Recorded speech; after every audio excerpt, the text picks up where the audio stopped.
ओम नमः शिवाय। आज हम शिव महापुराण का कोटि रुद्र संहिता का 40वां अध्याय पढ़ेंगे। इससे पहले हमने पिछले अध्याय में पढ़ा था शिव सहस्त्र नाम का फल, शिवरात्रि का व्रत विधान, शिवरात्रि व्रत उद्यापन की विधि।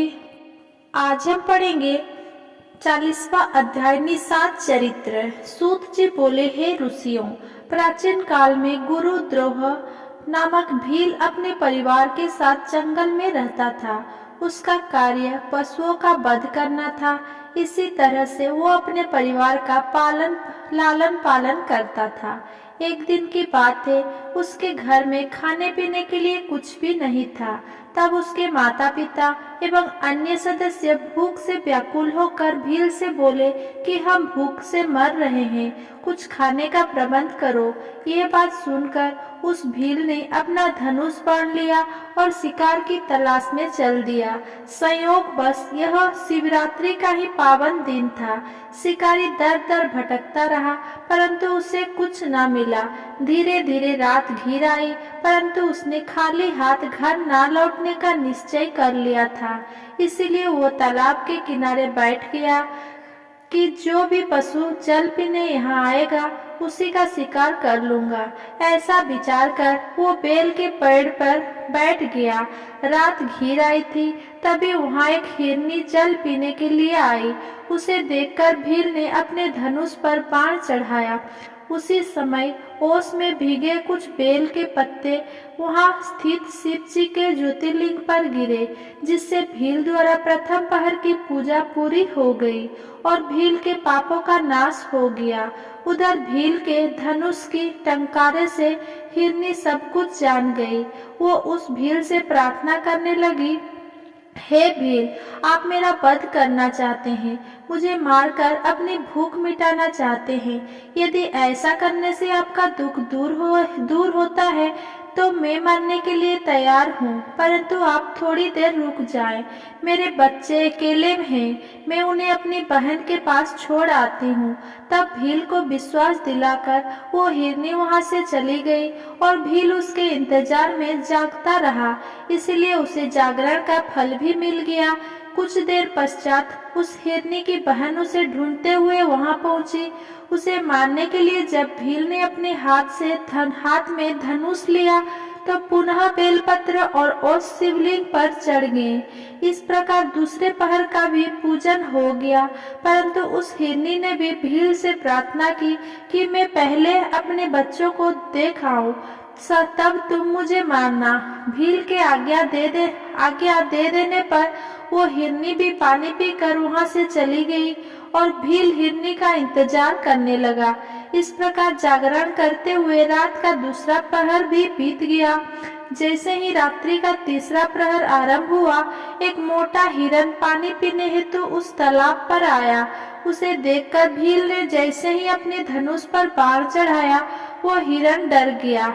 उसी समय ओस रूपी जल एवं बेलपत्र पुनः शिवलिंग पर गिरे, जिससे तीसरे पहर का पूजन संपन्न हुआ। वो हिरन भी शीघ्र लौटने का वादा करके अपने बच्चों को समझाने के लिए चल गया और भील उसके इंतजार में जागता रहा। उधर दूसरी ओर वे तीनों, दो हिरनी वो हिरन घर पर एकत्रित हुए और उन्होंने सारी बातें एक दूसरे को बताई। जब तीनों को यह ज्ञात हुआ कि तीनों ने ही भीलराज से वादा कर लिया है, तब वे अपने बच्चों को ठीक से रहने की आज्ञा देकर वहां से तालाब की ओर चल दिए। बच्चों ने भी सोचा कि हम अपने माता पिता के बिना कैसे रहेंगे, इसीलिए वे भी उनके पीछे पीछे चल पड़े। इस प्रकार हिरन, दो हिरनिया एवं उनके बच्चे एक साथ भीलराज के पास पहुँचे। इतने सारे शिकारों को एक साथ देखकर भीलराज बहुत प्रसन्न हुआ। जैसे ही उसने उन्हें मारने के लिए धनुष निकाला, एक बार फिर ओस रूपी जल एवं बेलपत्र वहां स्थित शिव ज्योतिर्लिंग पर चढ़ गए। इस प्रकार अनजाने में ही उसके चौथे प्रहर की पूजा भी पूरी हुई, जिसके फलस्वरूप उसके सभी पाप कर्म नष्ट हो गए और उसे ज्ञान की प्राप्ति हुई।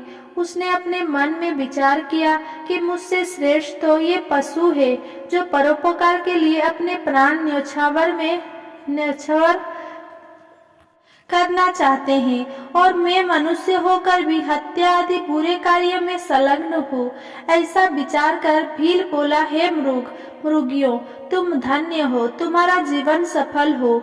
तुम जाओ और प्रसन्नता पूर्वक निवास करो, मैं तुम्हें नहीं मारूंगा। भील के इतना कहते ही भगवान शिव ज्योतिर्लिंग से प्रकट हो गए। एकाएक इस प्रकार अपने सामने साक्षात देवादिदेव महादेव को पाकर उस भील की आंखों से अश्रुधारा बहने लगी और उसने प्रभु के चरण पकड़ लिए।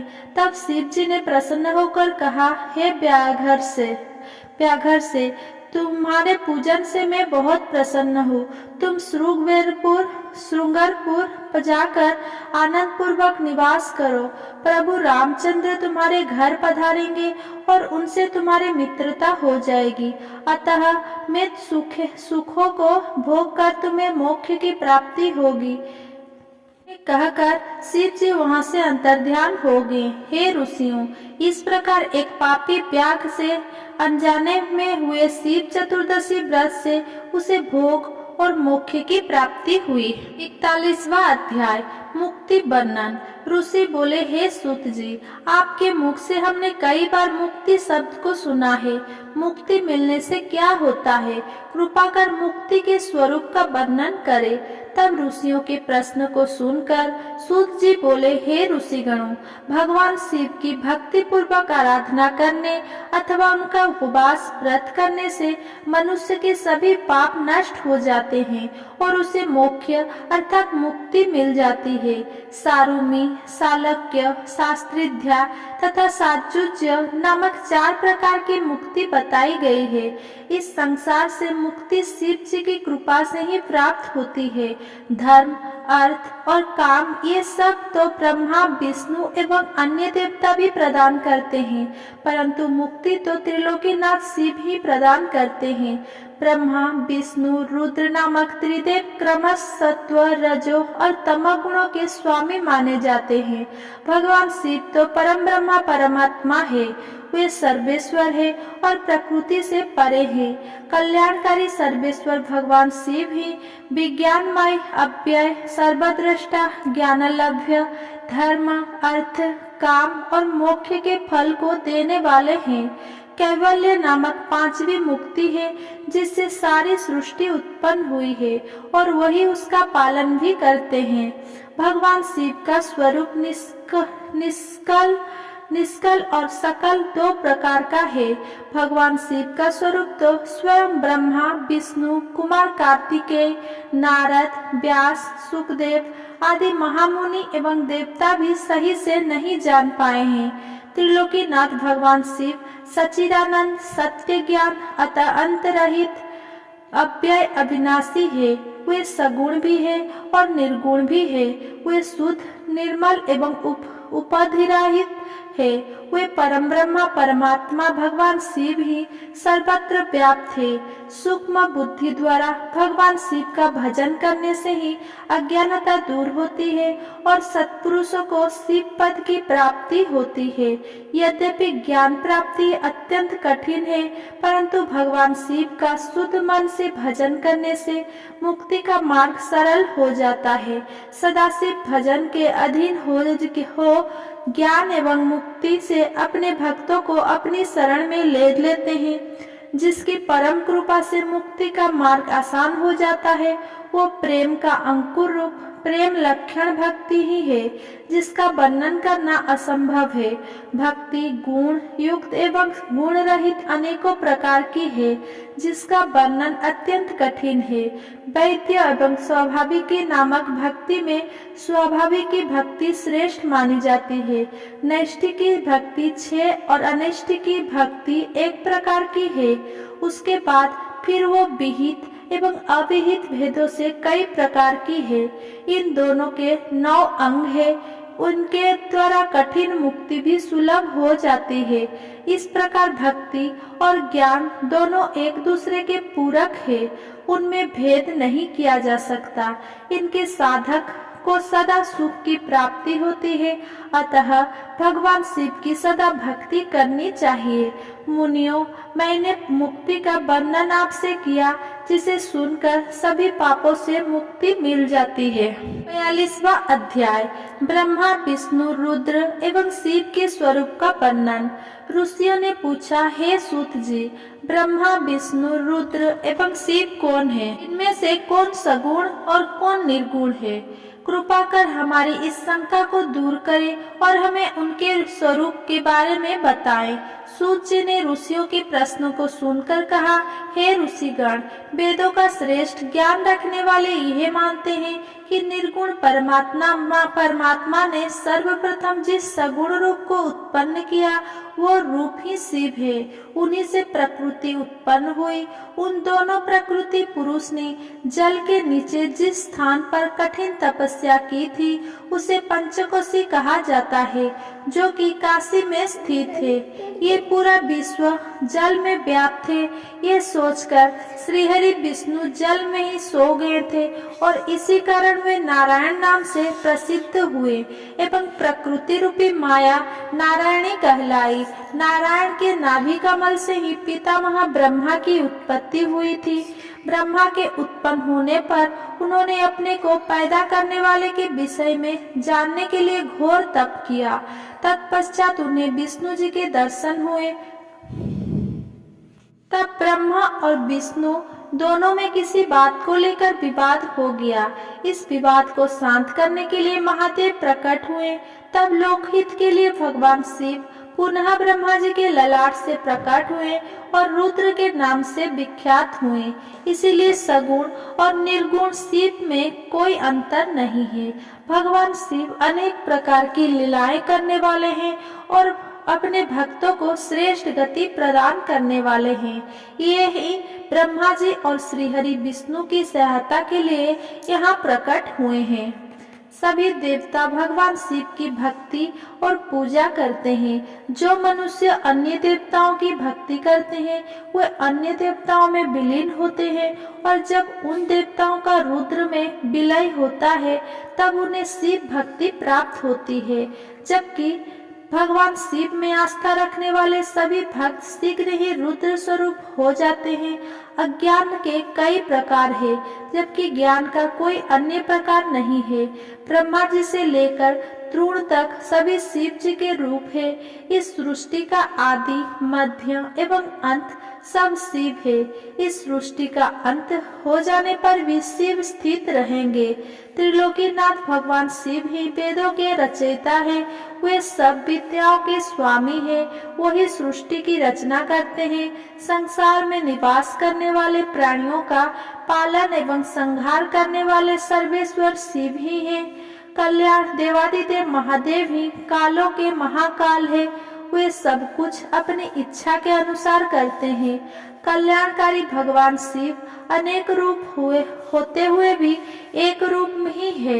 ये उत्तम शिव ज्ञान तत्वतः बताया गया है और इसे ज्ञानी मनुष्य ही जान सकते हैं। हे मुनियों, इस प्रकार मैंने आपको देवादिदेव त्रिलोकीनाथ भगवान शिव का तत्व ज्ञान सुना दिया है। इस तत्व ज्ञान को सुनने अथवा पढ़ने से सभी पापों से छूटकर मोक्ष की प्राप्ति होती है। 43वां अध्याय ज्ञान निरूपण। ऋषि बोले, हे महामुनि सूत जी, जिस ज्ञान के द्वारा शिव स्वरूप की प्राप्ति होती है उस शिव ज्ञान के बारे में हमें बताकर कृतार्थ कीजिए। ऋषियों द्वारा पूछे गए प्रश्न का उत्तर देते हुए सूत जी बोले, हे ऋषिगणों, एक बार की बात है कि नारद, सनक, कुमार, व्यास, कपिल आदि मुनियों ने एक सभा का आयोजन किया, जिसमें उन्होंने निश्चय किया कि सारा ब्रह्मांड शिव रूप है। उनकी इच्छा से ही इस जगत की रचना हुई है। वही है जिनके कारण ये संसार चलायमान है। वे चित स्वरूप है और शुभ लक्षणों से युक्त वेदों को जानने वाले में श्रेष्ठ परम ब्रह्मा परमात्मा है। शिव जी अज्ञान से परे ज्ञान के विशाल भंडार है। मनुष्य के भ्रम के कारण ही शिव अनेक रूपों में दिखाई पड़ते हैं, परंतु जब मनुष्य अज्ञान को मिटाकर ज्ञान की प्राप्ति कर लेता है, तब वह सदाशिव के उस स्वरूप को जान और समझ सकता है। जिस प्रकार इस ब्रह्मांड में सबको प्रकाशित करने वाला केवल एक सूर्य है, परंतु जल में उसके अनेक प्रतिबिंब दिखाई पड़ते हैं, इसी प्रकार शिव जी भी एक होते हुए भ्रम के कारण अनेक रूप दिखाई देते हैं। इस संसार में हर प्राणी अपने अहंकार और घमंड का फल भोगता है। भगवान शिव तो भक्त वत्सल है, वे सदा ही अहंकार रहित है। उनका विधि विधान एवं भक्ति भावना से किया गया पूजन पापों का नाश करने वाला तथा ज्ञान प्रदान करने वाला है। जब अज्ञान का नाश होता है तभी ज्ञान का उदय होता है। ज्ञान के उदय से अहंकार का नाश हो जाता है। अहंकार के नष्ट होने से बुद्धि निर्मल होती है और मनुष्य भगवान शिव के स्वरूप को प्राप्त कर लेता है। वो जीवन मरण के बंधनों से मुक्त हो जाता है। वो मनुष्य अपने शरीर को त्याग कर शिव में विलीन हो जाता है। इसी को मुक्ति कहा जाता है। संसार में ज्ञानी मनुष्य वही है जिसे ना कोई खुशी होती है और ना ही कोई गम सताता है, जिसे अच्छे बुरे का कोई अंतर नहीं पड़ता। सुख और दुख दोनों ही समान रूप है। जब मनुष्य मन में मुक्ति की कामना लेकर आत्मयोग के द्वारा शरीर को शिव साधना में समर्पित कर देता है, तब वो सांसारिक व्याधियों से छूट जाता है। अतः मोक्ष की प्राप्ति के लिए भगवान सदाशिव से बढ़कर कोई देवता नहीं है। उनकी शरण में जाकर ही जीव संसार के बंधनों से मुक्त हो जाता है।